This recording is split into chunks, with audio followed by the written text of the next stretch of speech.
welcome to another episode of Talking to Myself. I'm your host, Jake Letizia, and this is the podcast where I look into a camera and I talk to myself. How's it going? How's it doing? I almost just spilt water all over my laptop and destroyed something that I probably could not financially replace, but that didn't happen, dude. We're in the better timeline, dude. We're in the timeline where I didn't just fuck my whole shit up on camera. Thank God, dude. I need more money, dude. It's not, you don't have, if you know in your soul that if you spill water on your laptop that you won't be able to replace it, you got to fix your finances, dude. If you can't replace a laptop, you're not doing great, dude. That's how I'm doing, dude. That's okay, though, because it's a new year, dude. New year, new me, dude. Right? That's what we say every year. New year, new me, dude. I think every year on this podcast, I think every single New Year's Eve or New Year's Day on this podcast, I've made fun of the phrase "New Year, New Me," dude. And this year's no different, bro. Fuck New Year, New Me. It's stupid, dude. I've said this on the podcast before. Just do new shit, dude. Don't claim you're gonna do new shit. Just do some new stuff, dude. If I've ever on this podcast set a bunch of goals that I had, I should go fuck myself, dude. Fuck goals, dude. Keep them inside. Don't tell, because if you tell people what you want to do, then you're just setting yourself up to be destroyed by everyone around you, to be made fun of when you don't fucking follow through. Have some internal goals, and I'm telling you, dude, some people think it's superstition. I just think it's true. If you keep goals to yourselves, they are only your goals, and you are more likely to complete them. I really believe in that. So think of one thing you want to do, keep it to yourself, and at the end of the year, reveal that you fucking crushed that shit. Or do whatever you feel. It's your life. Anyway, I'm having a pretty good day, dude. I'm going to go out. I'm going to have some drinks. Going to try and have some fun.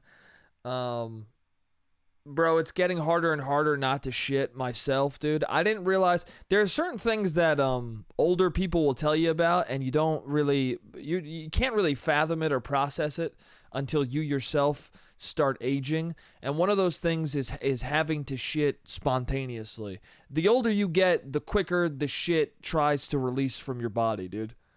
The older you get, the more emergencies you have, dude. I used to laugh at the idea of depends, but now I'm starting to agree with the concept. You know what I'm saying? Adult diapers, I might need them earlier than I think, dude. If I drink coffee at the wrong time, I could potentially ruin someone's car. You know what I'm saying? Like, I was in an Uber the other day, and I had just shit. I had already shit. That's how much excrement needs to escape you as you get older, is that you can drink a coffee, and you will take a shit in the middle of it, and you will take a shit at the end of it. That's how much your bowels need to be released for you not to die at 30 years old. You need 2 shits per coffee. At least I do, man. I need 2 shits per coffee. I was drinking this coffee. I got halfway through. I took a shit. I got a few more sips in. I took another shit, right? I think I'm fine. But silly me, there's some coffee left. Right? There's a little bit of coffee left. Oh, wait, no. You know what? I'm wrong, dude. I'm wrong on that, bro. I'm wrong. I fucked that up. Actually, I had just ordered the coffee. I had taken maybe 3 sips of the coffee. That's the problem, dude, is that I forgot that halfway through a coffee, I need to shit these days. It used to be when I was a fucking young bull at 23, bro, I could drink a whole coffee and not need to shit till an hour after I drank it, dude. Now I drink 3 sips from a coffee, and I need to purge my system. So I get into this Uber thinking, oh, I have halfway through this coffee until something bad really needs to happen. I drank maybe 2 or 3 sips of the coffee, felt fine. Then I'm in the Uber, right? I take 2 more sips of the coffee, and I start to feel movement in my body. I start to feel sharp pains moving through the entire bottom of my body, dude. Going through my abdomen, going up into my chest. My whole body is like, we're gonna kill you if we can't squeeze this shit out. And I'm telling my body, bro, I'm in an Uber. We can't be shitting right now. Right? And the Uber was supposed to take 20 minutes, but then as I start to need to shit, we hit traffic. And this Uber jumps from 20 minutes to 40 minutes. So now I'm in this Uber, knowing there's 20 more minutes that I have to hold in my shit. And literally it's taking all of my physical strength to keep this shit in, dude. It's literally maybe if I work out more, I'll need to shit less. I don't know. Because the way I was keeping this shit in it really felt like if I had bigger muscles, it would have been easier to maintain it. Dude, I got a fucking big muscular butt, dude, and the shit was trying to creep out of my asshole.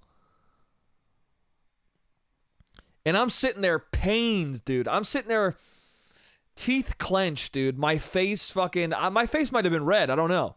I was sitting there and I could feel my neck tensing up. I could feel my whole body just frozen in a cocoon of please don't let me shit, dude. And I'm gripping onto the seat. I'm holding the seat. I never do this, dude. I had the shit so bad that I put the cup holder down and put my coffee in it. I needed to shit so bad that I couldn't hold my coffee in my hand anymore. Do you understand what I'm saying? I was afraid that the force in which I was using to hold in my shit would then move into my hand and I would squeeze the coffee and it'd shoot out everywhere. I needed my hands free to hold this in. And we kept getting closer and closer, and there'd be moments of reprieve where the shit went somewhere else. I don't know. My body was like, all right, man, we'll chill out for a little bit. We'll give you 5 more minutes. And then all of a sudden the shit, I guess, found my ass. I don't know what happens. I don't know the science behind it, but it felt like my shit found my asshole. It was so closed off. It felt like my shit was banging at the door of my asshole. Okay? And then once it couldn't figure out how to get through the doorway of my asshole, it would go, all right, let's find some other shit. Go up into my chest, my fucking, go up into my neck. I don't know. All of my body was hurting. So it felt like this shit was just moving around. And then after a while, it'd be like, let's try the door again. And then it'd be knocking at the fucking door and it would be so impossible to hold it in. And this whole time, I'm like 35 minutes into this car ride, and I'm down the street now. I'm like literally on my block. I can feel me going home. And anyone who's ever needed to take a shit understands that once you know you're near your house, you need to shit more, because your body starts being like, we're so close, just do it already. And this guy is ripping it past cars. He's like ripping it. But he's ripping it in a way where I'm like, is this making me need to shit more? I'm like flying around this car, and every time my ass goes off the seat a little bit, I feel like my shit sees it as a way to fucking squeeze out. And also at the same time, I'm like, this guy's really ripping it. Is he just annoyed at how long the trip took? Or does he see how pained my face is? Like, does he instinctually know? I mean, he's older than me, so is this a face he understands? Is he like, bro, this guy looks like he's about to shit in my fucking car? I don't know, but as soon as I get back, I run out of the car, I go inside. I almost don't make it to the toilet. I pull my pants down, and already I can feel my shit wanting to come out, and I just get onto the toilet, and I shit my brains out. And, I guess that's just how it goes as you get older. New year, new bowel movements, dude. New year, new aging, new types of needing to shit immediately. So that was a big event in my life, needing, almost shitting fully in an Uber. Also, I was just sitting there thinking, like, what happens if because there was a moment before we got on the highway where we were in front of McDonald's, and I was like, do I just get out? Do I just get out of this car, go into the McDonald's, try and figure out how to take a shit in there, like yell at some people, or buy a Big Mac to go take a shit, then eat a Big Mac and take another shit? Like, the car was stopped at a light and a McDonald's was to my right, and I really thought, should I just jump out and run into this McDonald's and take a shit? But then I was like, then I got to reorder an Uber. Am I going to have to pay for this Uber and then another? Like there was too many logistics involved to the point where I was just like, just hold it in. Just see what happens. Just prove to yourself you're not old enough where you can't hold in your shit anymore. That was also part of it. I was like, prove to yourself you don't need Depends yet, dude. Just stop drinking don't sip any more coffee, dude. That's the thing, too, is you're so used to just sipping coffee that I would find myself taking another sip, and I'm like, bro, you're gonna fucking die, dude. You're going to shit your pants and then have to pay this guy a fee so that he can clean the shit off his seat. You want to make this guy who's driving you clean shit off the seat? No, dude. Hold it in. And thankfully I did, dude. I held it in, dude. So I only got like 4 more years until I'll have to go into the McDonald's. In 3 more years, the McDonald's won't even be an option. It'll be the only option, dude. It's not going to be plan B. It's plan A. It's plan immediate. Jump out of the fucking car.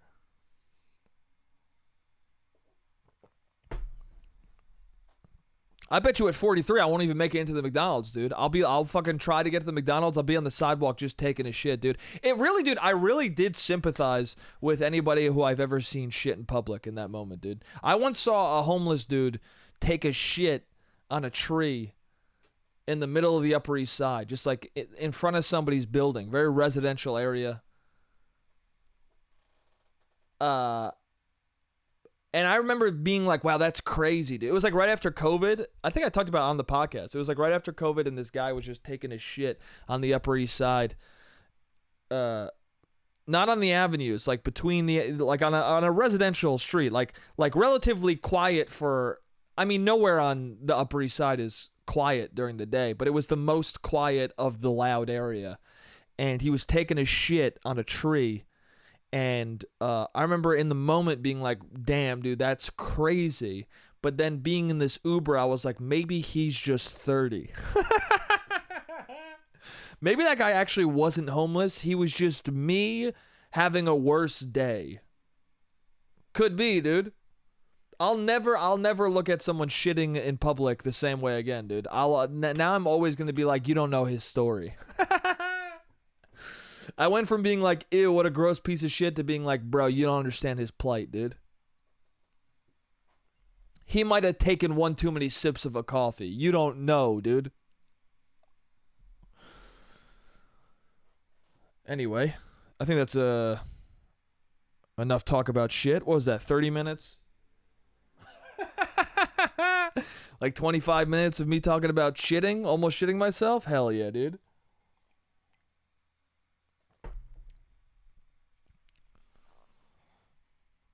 Why is shit... Dude, the amount of shit...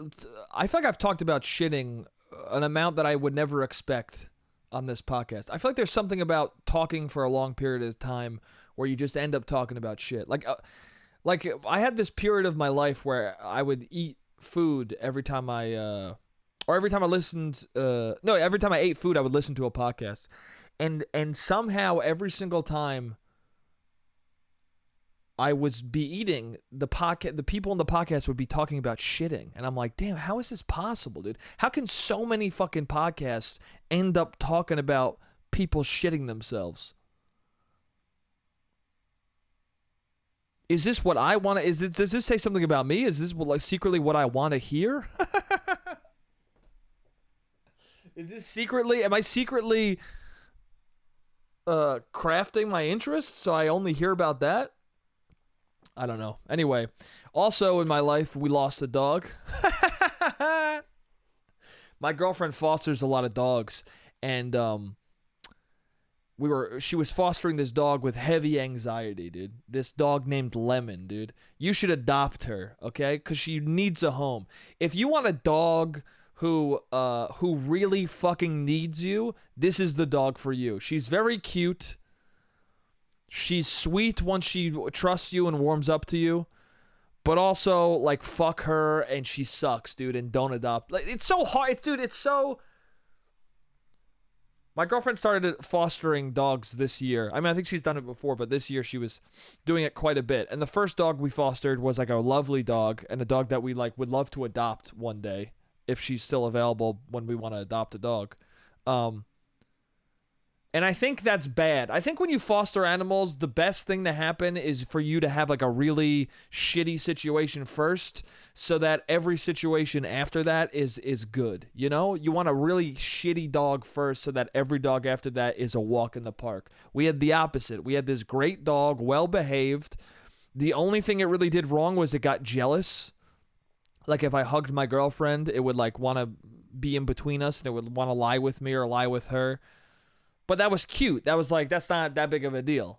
Okay? The worst thing she did was she shit all over my girlfriend's rug. Sorry, dude. It always comes back to shit, dude. I'm sorry, dude. I'm sorry, bro. I got a one-track mind, and it's all about diarrhea today. Dude, listen. They say dogs feed off your energy, bro. This dog, it followed my diarrhea, dude. This dog knew I had a rough time in that Uber, and it was like, yo, man, me too, bro. In solidarity, I'm shitting all over this carpet. I like how I just whistled as I said that. Anyway, this dog shit on the carpet. But once again, it wasn't really the dog's fault. We fed it a lot of different things that day. It just had diarrhea. It's not its fault. And the worst, that being the worst thing that happened isn't that bad. This dog had such bad anxiety that it would tear shit apart. Which people are sympathetic to. People are like, well, you know, the dog has anxiety, so what, like, you know, it's tearing things apart because it has anxiety. But like at the same time, it might just be tearing things apart because it's like an awful dog. Is it anxiety or is it the dog is kind of anxious but also a spiteful piece of shit? It's hard to know, dude. It feels spiteful, dude. When the dog is purposely ripping... So, here's a good example. Is this spiteful or is this anxiety? Or is it a little bit of both? Is it anxiety but also spiteful and irritating? This dog, we put it in a crate, right? And my girlfriend put a bunch of shit in the crate with it. Right? Because she was told that the dog rips things apart. So she put the dog in a crate with a bunch of blankets and a bunch of stuff that my girlfriend didn't care if it got ripped up. She also covered the top of the crate with like a towel because she figured it'd be less anxiety if she couldn't see all around. I don't know.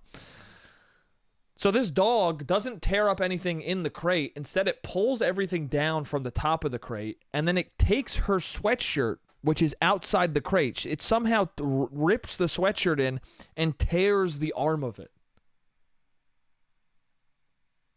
Okay? Like, my girlfriend explained it as she was like, well, I think she just tears up everything that's in her way. And I'm like, yeah, but that's not in her way. That was out of her way. She like went out of her way to take your sweatshirt and fuck it up. And I'm like, this dog is very cute, but when we're not here, it turns into a bit of a cunt pup, dude. It turns into a bit of a piece of shit, dude. That seems intentional. That seems... I don't know how a dog would know it's your sweatshirt, but, like, that seems like it knew exactly what that was, and that sweatshirt meant a lot to her, so it seems like that dog was like, hey, fuck you for leaving. So I said, maybe don't put it in the crate. Maybe if you don't put it in the crate, it'll be less stressed out. It won't rip things up. So she left it out of the crate the next time, and it went up, and it destroyed one of her blinds. And at first I thought it was destroying the blind. My girlfriend has two windows. One's like behind her bed and the other one is like a dog can like hop up and look outside of it. It's right next to the bed, but a dog has access to it. I thought it ripped up the blinds there because it wanted to see out the window. But then I found out recently that it ripped up the blinds behind her bed. So it like hopped up onto the bed and shattered the blinds behind, like the most out of reach, hard to get to. They weren't in her way. Once again, it was out of her way. And also, it's the blinds right over the bed, so it's the most inconvenient thing to rip up for us as well, because at night when you're trying to put the blinds down, not have sun income the next day, it's a real fuck you. You're gonna wake up early now.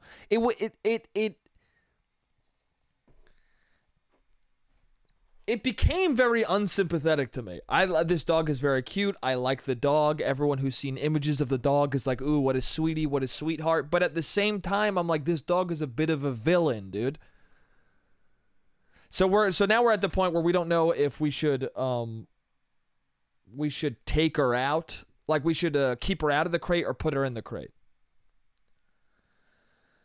So me and my girlfriend like hadn't been able to be alone for a bit because this dog has so much fucking anxiety, and my girlfriend hasn't been able to like really leave the house that much because of this dog and how much anxiety it has.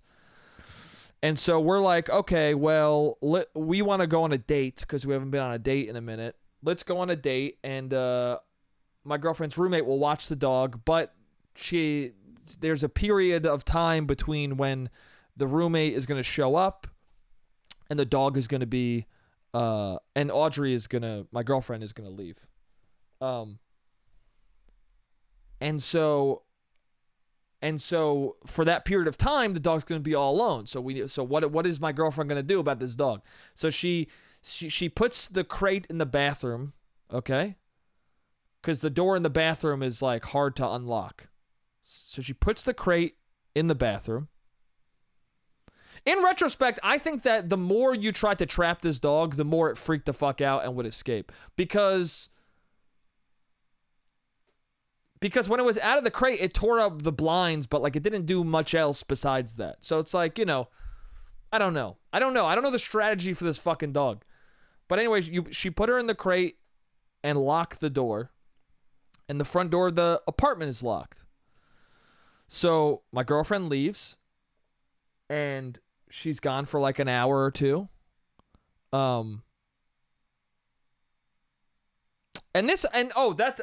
Here's the thing. I don't even think this was to hand her off to the roommate yet. I think maybe she was just like going out for an hour or two to test out leaving the dog alone. So she tests out leaving the dog alone in the bathroom, all this. So she comes home from the test run and the dog is gone.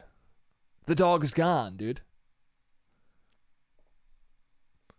It's somehow, and I ended up seeing this later, the crate was bent at the bottom. This dog bent the bottom open, squoze through, opened the fucking bathroom door, and then opened the front door. Now everyone's like, how the fuck did it open these doors? I mean, they're not the hardest doors to unlock. Like, from the inside, if I tested it out like this. The dog going like this, it pops the door open, dude. It's impenetrable from the outside, but from the inside, you go like that, the door unlatches and the dog is out in the hallway. So anyway, this dog goes out into the hallway. My girlfriend's home, she can't find the dog. So there's this guy who's at the apartment and he explains what happened to her. So apparently the dog got out of the apartment and it was running around the hallway, and then it somehow got downstairs, okay? Which, safer area downstairs. There's not an immediate exit for the dog to run into the world, And apparently someone was in the mailroom and someone put the dog in the mailroom. Because the person was probably thinking, well, I don't want this dog on the loose. Let me put it in the mailroom. Okay, so this person put the dog in the mailroom, but then called no one. Didn't call the super. You would think the person would put the fucking dog in the mailroom and then call the super and go, hey, there's a loose dog in the apartment building. If somebody calls, or not even if somebody, come to the mailroom right now, bro. Somebody's missing their dog in your building. She doesn't do that. She just has the dog locked away in the mailroom, okay? And this mailroom is like a tight, weird room. So the moment you open it, if you don't know a dog's in there, the dog's just going to run the fuck out. So eventually, somebody else in the building, who would have thought, used the mailroom. Opens the door, the dog runs the fuck out. Okay? Then the dog, the dog. Damn, a little bit of my fucking mom's family came out at me right there. Then the dog, a little bit of Yonkers. Then the dog runs out and is back in the hallway. And this guy who lives in the building is coming in with his dog. And so he grabs Lemon, this is the dog's name, by her collar. And he's trying to like wrangle her, but she's all over the place, right? And he's trying to like figure out how to like whose dog it is. And so I think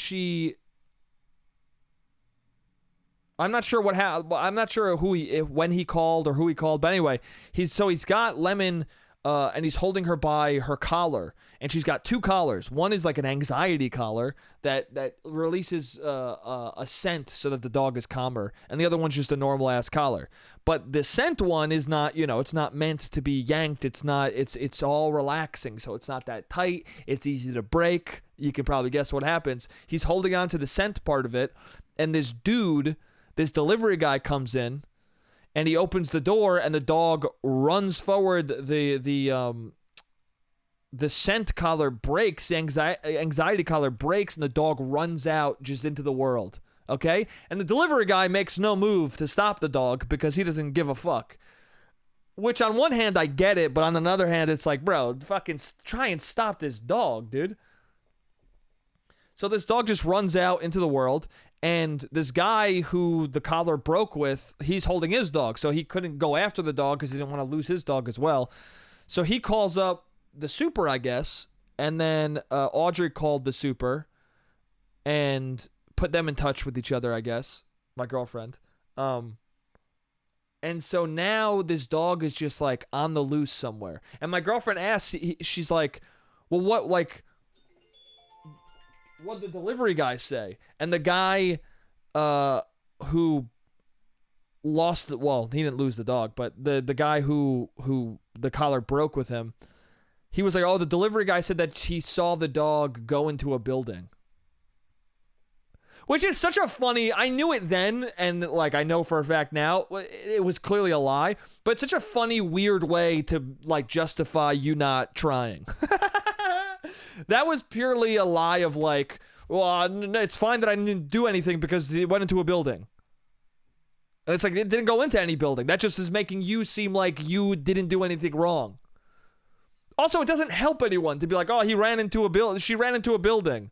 It's like, well, now we think it's in some building. Meanwhile, it's fucking just out in the world, maybe gonna get hit by a goddamn car, dude. I'll see you guys in the second part. That was the timer for the first part. Camera's about to run out. I'll see you guys in a second. All right, I'm back. Yeah, so anyway, this delivery guy just makes that up. He completely makes up that the dog ran into somebody's building, which doesn't help us, and I guess it makes him feel better, but it doesn't help anything. So I think this guy took it upon himself to, like, the guy who had the dog in his hand and then the dog ran away. I think he took it upon himself of, like, he felt guilty as shit, and he, like, took it upon himself for the rest of the night to try and find this dog. So he was in communication with my girlfriend the whole time.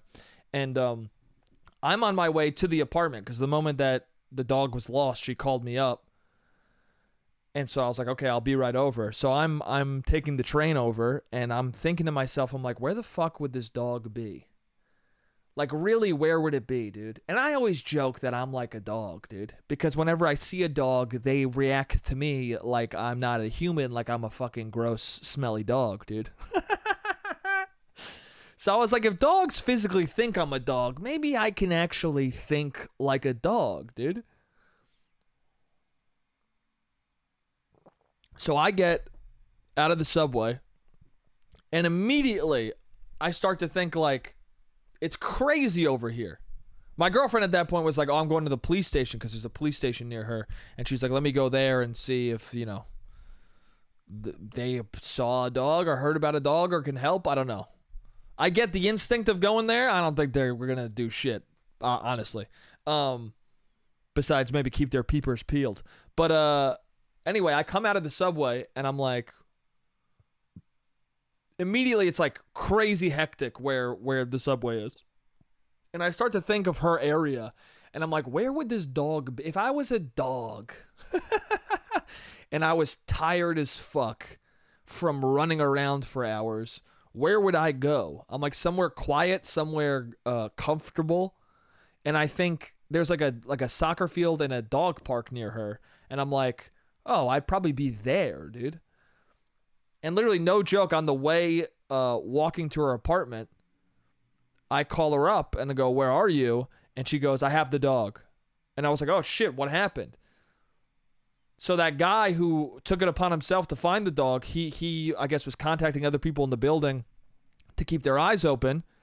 And somebody called him and said, I saw the dog at the soccer field. And so then he called Audrey, and she was like, oh shit. So she started going towards the soccer field, and then apparently everyone kept saying to her, like, oh my God, is that your dog? Is that your dog?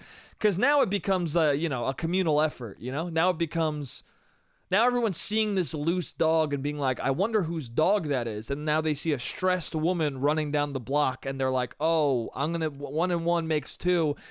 Go get your dog. Apparently everyone kept saying to her, like, it's right there, go get her. She said it felt like she was in a fucking movie. It became cinematic. Oh, go get her, please. She's over there. I would never want to lose my dog. I feel for you.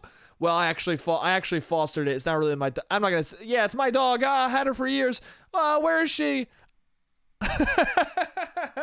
It's funny because everyone's heart's going out to her, but the reality is me and Audrey kind of hate this fucking thing at this point, and we don't want it anymore. But at the same time, it's like, all right, well, I'm not gonna break if it helps us getting the dog in this moment. Sure, yeah, I don't have time to explain it's not my dog, and I kind of actually fucking hate it. But yeah, it's my dog. Let's go get it. So she gets to the dog park, and the dog is too far away for her to see, for the dog to like lock in that it's her. So the dog just gets up and starts moving, and there's a guy working out at the dog park, or the dog is at the soccer field, which is next to the dog park. And this guy's working out in the soccer field, and Audrey just yells out, she goes, can you please, that's my dog, can you get her? And he just starts sprinting at the dog, and he sprints after Lemon, and then he corners Lemon, and he's fucking out of breath, and he's like hands on his knees, tired as fuck, and the dog's tired as fuck, and the dog just lies down, and then Audrey comes and grabs her, and Audrey says to the guy, she's like, can I like buy you something? Like, I feel like, thank you so much for like helping. And he goes, all tired as fuck, he's like, I mean, that's fine. I came here for a workout, so. Dude, thank God for that guy, bro. Dude, really at the opposite ends of the story are like two very different guys handling a crazy situation in a very different way. This delivery guy was like, fuck that, I don't give a shit. And this guy working out was like, I'm gonna blow my back out trying to get this fucking dog. My knees aren't gonna work anymore, but I'm gonna get this fucking dog. We all would like to believe that we're the guy running after the dog, but we might be the delivery guy. I think I'd be the guy running after the dog. But it's also a different circumstance. This guy's on the job, he's delivering shit. On one hand, I'm like, what the fuck, bro? On the other hand, I'm like, I mean, what was he going to do? It's hard. I wasn't there to see what happened. I can't. Maybe I'll ask for the video surveillance. If I owned the building, I would have been running that video surveillance back, being like, how the fuck did this dog do this? Anyway, we get the dog. Its paws are bloody as shit. The skin's ripped off its paws. Audrey takes soap and water. We bandage up the paws. She tries to do peroxide or whatever the fuck, antibacterial shit on the dog's paws. Big mistake, dude. She does it on one paw, and the dog yelps in a way that was unfathomable. The dog yelped in a crazy way, dude. And I looked at Audrey. I was like, let's not do that. The soap is good enough, dude. This dog already ran away from us. Let's not slow torture it with peroxide, okay? So we bandage it up, and then we're chilling with it, and we're hanging out with the dog, and it's being so lovely. It's so sweet. At first, this dog, when it first knew me, was kind of like skittish towards me, but now it's being so like, oh, I love both of you. Oh, you guys are my owners. And we're looking at this dog like, you're so cute, but also, like, fuck you, dude. Also, the big problem is this place, like, the old foster, so this dog was fostered by somebody else for like 3 months. And this person lives like 3 blocks away. So they give this anxiety-ridden dog to my girlfriend, who is 3 blocks away from the owner, from the other foster that she thinks is her owner now. And dogs are stupid, but they're not that fucking stupid, okay? Like, this dog understood how close it was to her apartment. It understood so much so that the first couple of walks it went on, it kept trying to walk in the direction of the apartment, and then once it finally stopped doing that, and we thought the dog was fine, as soon as it broke out of the apartment, it ran to her apartment with bloody paw prints all over the place. The previous foster sent my girlfriend pictures being like, oh, she was here. And it's just ominous, fucked up, bloody paw prints where you're like, why didn't they give it to somebody further away, dude? It's like crazy. Even if the dog didn't have anxiety, it's a weird psychological move. It's like a weird psychological torture to apply to a dog like that. So at that point, the previous owner felt terrible, as anyone would. If a dog that you loved and kind of wanted to adopt, if you then gave that dog to another foster, and you heard that it ran away and ran to your apartment, and you could see the evidence of its bloody paw prints, I think any rational person would be like, you know what? How can I help? Should I take the dog back? I should probably just take the fucking dog back. And thankfully, she was like, I'll help you guys in any way I can. And like the next day, we were like, because my girlfriend was going away, and I was going to have to do the handoff for this dog, which I would have done. But this rescue place is like, they were like, oh, we're going to give her to a different foster she's had before, but she lives kind of like Long Island-ish. Do you have a car? Can you guys drive her there? And I'm like, bro, we don't have a car. Come get this fucking dog, dude, before we release it to the wild, bro. We didn't have to find this dog, dude. We could have let the dog just return back to the street. A dark thought I had was when this dog ran away, and my girlfriend had the same thought. It was like, well, at least, we don't have to fucking deal with it anymore. Well, because when you're fostering a dog, it's a dog that was on the street. So if it's returned to the streets, you're like, well, I mean, what do we? There's nothing we can do about it now. We got lucky and found the dog, but if we never found the dog, it'd be like, all right, well, I'm sure she'll get rescued again. But no, thankfully we got the dog back. I don't want, my honest opinion is I don't want the dog to be lost, but in that brief moment, it's like, all right, well, if a dog breaks out of a kennel, breaks out of a crate and opens 2 doors to your house, it's like, what am I going to do at that point? I did all of the normal things you're supposed to do. Lock the doors of your house and keep the dog inside. I did all that, dude. At this point, the dog is baby genius mode, dude. The dog is MacGyver, bro. You ever see Baby Geniuses, dude? That's that dog. Except the dog's old as fuck. It's like 6. But anyway, the dog is given to a different owner now. Or a different foster. It's somewhere else.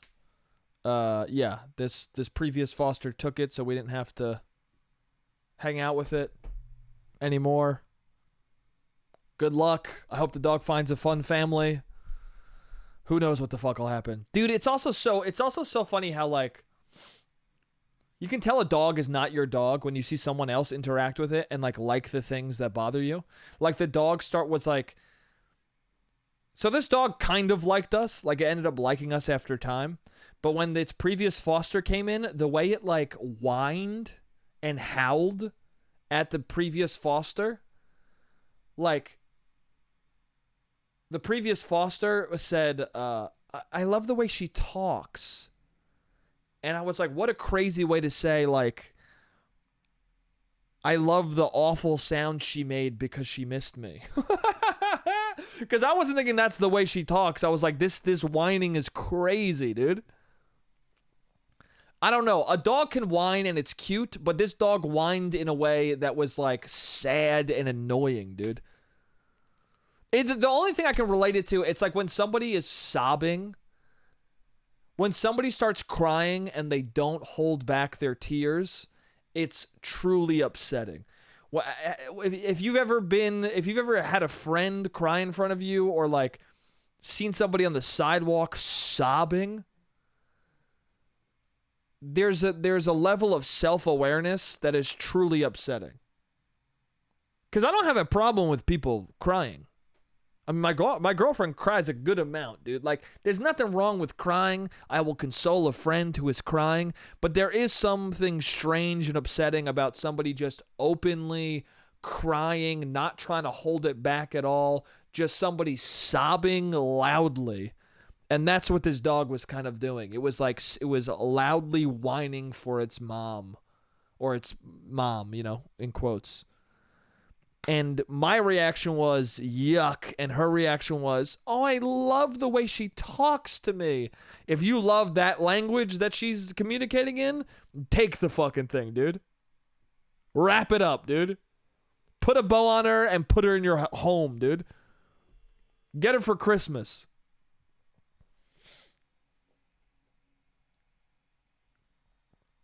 Anyway, that's the end of that story. What else got written down here? Oh, dude. An Uber called me Jake Paul, dude. I'm officially, damn, I keep fucking whistling, dude. It's crazy how I can't whistle in real life at all, but I keep whistling just through my teeth on the podcast. If only I could channel that skill, dude. It's a rare occurrence that it happens. Not even rare, dude. It happened twice in 1 hour. If I talk a bunch, I whistle, but if I try and just... I can't do it, watch.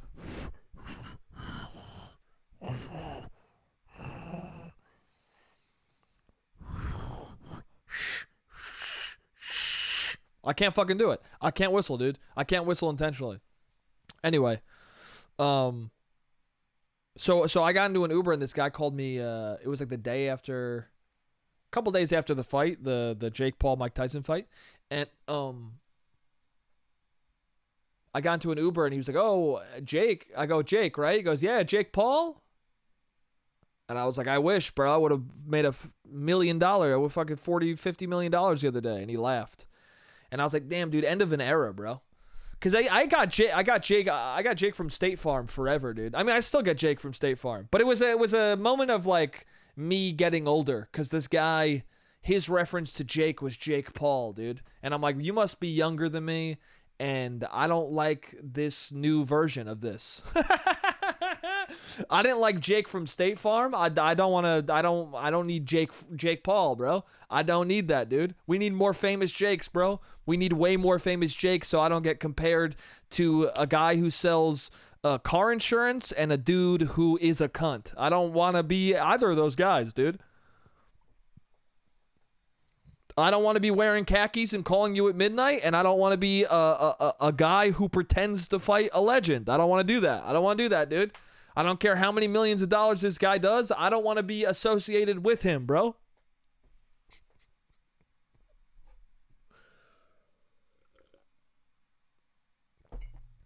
What a sad fucking fight. I talked about that already on the podcast. I did have a Jake from State Farm. I'll still get Jake from State Farm. It just depends on the age of the person hearing my name. Dude, the other night I went to Popeyes. This is like a month ago, I guess. But I went to Popeyes.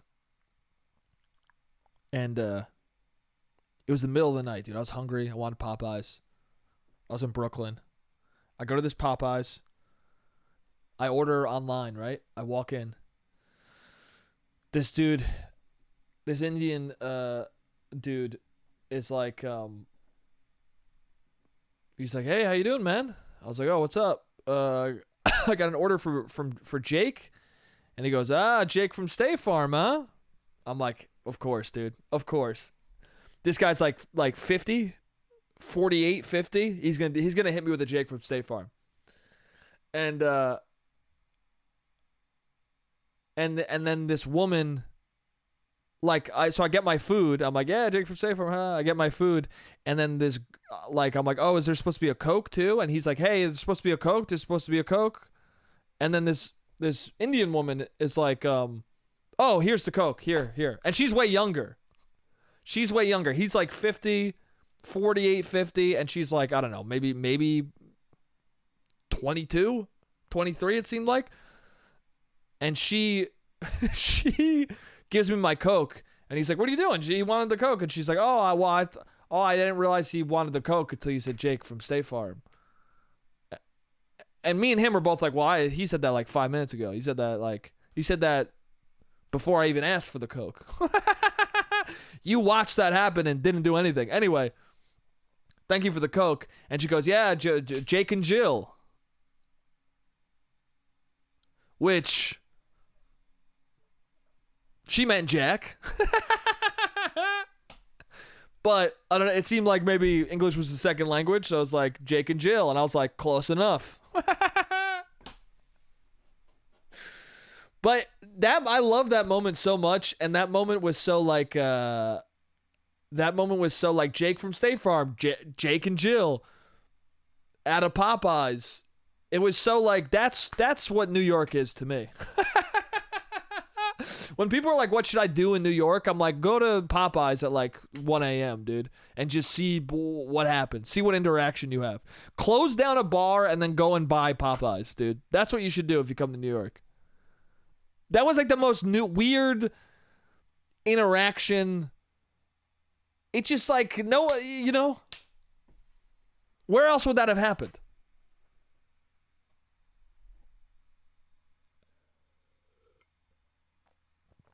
People are not weird enough in like in Chicago. Maybe that would happen. I don't know. I was in Dallas and people were, but they weren't, dude. I was in Dallas. People are fucking weird there, dude. At least where I was, dude. Like I kept every guy I met in the elevator was fucking strange as hell, dude. In the building I was in, just everyone seemed like they were not in reality, dude. People kept talking to me like I knew them, dude. Maybe that's a New York thing, but this guy got in the elevator, was showing me and my friend memes and talking to us in a way where when we got to the bottom of the elevator, I was like, do we know this guy? Is this a guy we know? And we walked out of the building and it seemed like he was going to be walking with us. And I was like, bro, who is this? And he was like, yo, have a good one, man. And he walked away. And I'm like, has New York just made me hardened towards people, or is this fucking weird as shit? People are like, I hate New York because people aren't friendly there. And I'm like, is it friendly to just fucking insert yourself into my life? I don't think that's friendly, dude. Is it friendly for me to question whether or not I know you? I let New Yorkers keep to themselves, dude, as you should. Until you're in a Popeyes and they hear your name is Jake, and then weird shit ensues and it's nice.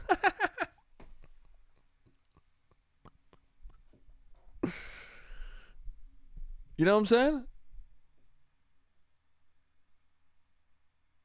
I don't know. I hate that question. What do I do in New York? Go to the places I like? You know what I'm saying? Like, to me, the city is just I love the city, but it's like, I don't know. Like, my New York is different from other people's New Yorks. If you come to New York, I would say ask 4 or 5 different people what they do in New York and just go do those things.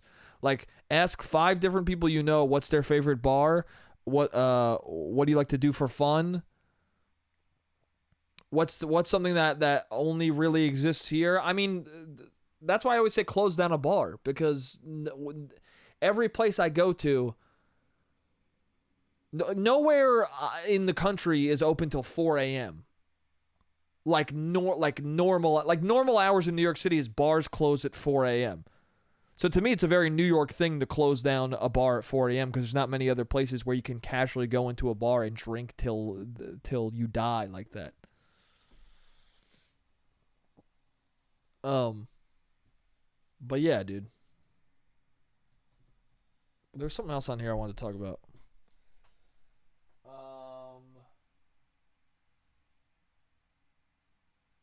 Oh, okay. I'll talk about this. Um, my girlfriend. I think we're taking autism too far, dude. Hear me out on that, okay? What happens sometimes is things get accepted. Like neurodivergent is a openly accepted term nowadays, and which is good. I think it's ultimately that's good. But what happens is when things get more accepted, people push the limits of it, and then because it's accepted, people find it hard to rein in people who are kind of abusing how accepted it is. Do you know what I'm saying? Like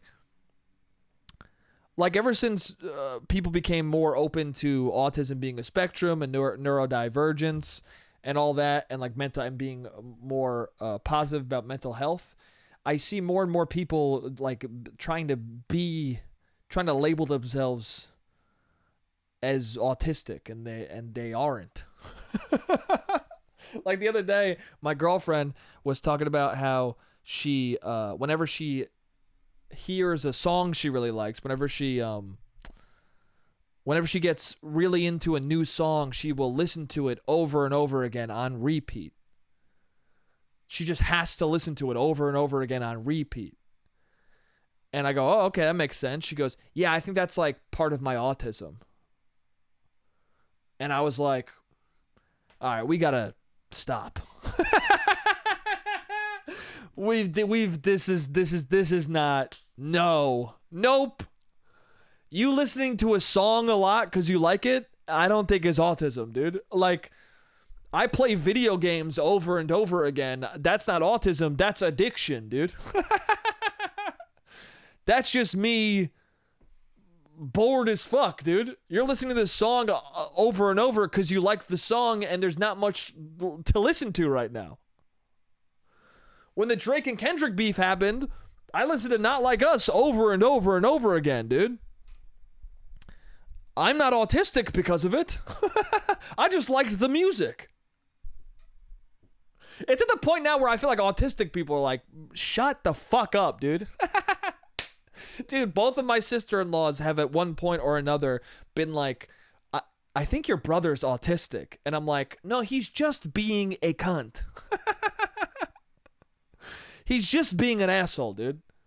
He's just particular in a way he doesn't actually need to be, and now you're giving him an excuse to make it worse for you. I really think that's a new thing. Is people confronting their partner's flaws and being so annoyed by them, they're like, it's got to be a disorder. It's got to be it's got to be something that I can't fix. No, you just have a stubborn boyfriend. My brothers will do shit that like is just not reasonable. And it has not, I've grew up with them, dude. It's got nothing, they're not autistic. They're just being assholes, dude. Like my brother is always a contrarian, constantly contrarian. That's not autistic. That's just he just wants to bother us. Anyway. Been thinking about time a lot. Let's move on. I got like 2 minutes left. I don't know. I was looking at the clock and I was like, fuck, not much time left in the podcast. It made me think about the other day. I was thinking about time.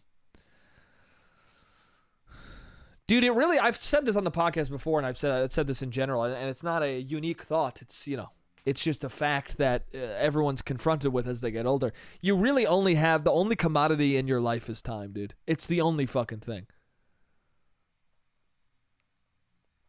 And every person is like falsely rich with time. Do you know what I'm saying? Because you don't know, it's different than money, because money is an amount you can see in the bank, but time is a thing that you are either blessed with or you aren't. Okay? Like even if you live your life healthy and you get the most time and you become rich in years, like Another person could follow the same script and they have an aneurysm and fucking die. Like, time, being rich in time is life decisions and luck. I guess it's the same with money. Life decisions and luck make you rich.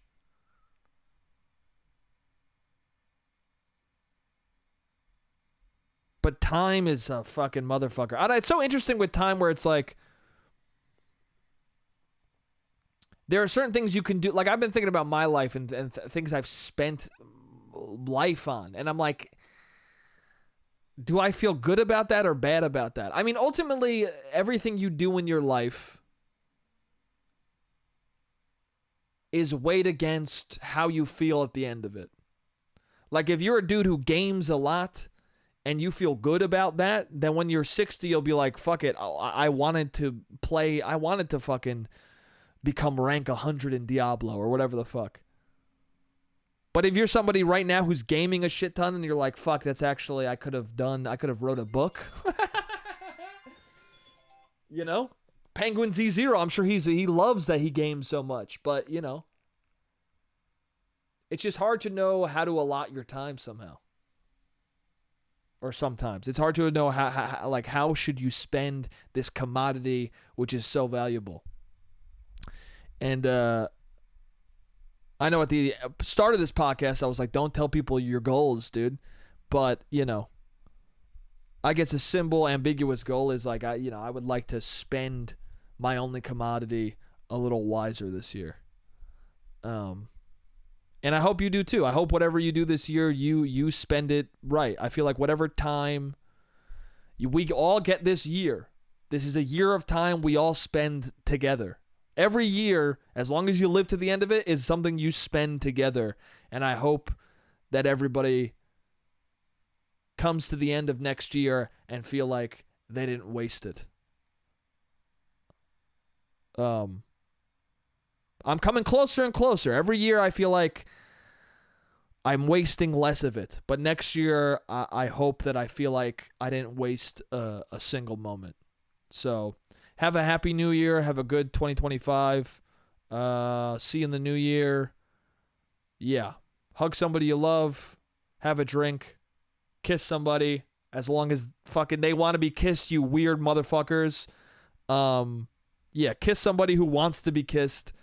Have a drink. Hug a friend. Have a happy new year. I love you guys, and I'll see you next week. Jake, you're an idiot. Jake, you don't make any sense. Jake, you're a piece of shit. A piece of shit.